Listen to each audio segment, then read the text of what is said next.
Itamar Ben-Gvir sourit. Le ministre de la Sécurité intérieure sait qu'il a toutes les chances de voir passer le projet de loi soutenu par son parti Force juive.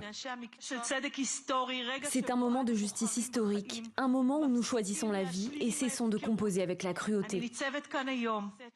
Examinée en deuxième et troisième lecture ce lundi, la nouvelle législation sur la peine de mort fait polémique au sein de la classe politique israélienne.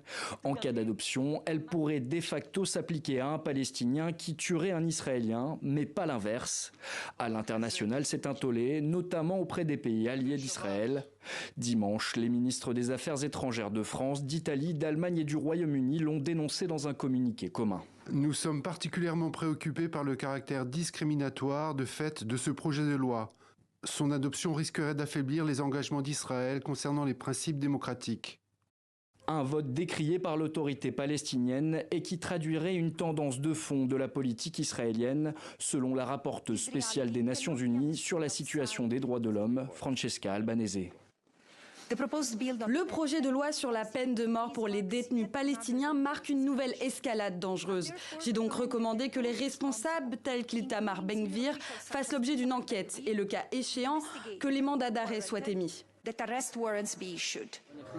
En octobre 2025, le ministre d'extrême droite Itamar Ben-Gvir avait menacé de quitter la coalition au pouvoir si le projet de loi n'était pas rapidement soumis au Parlement. Le Premier ministre Benjamin Netanyahou dispose d'une courte majorité à la Knesset avec 64 députés sur 120.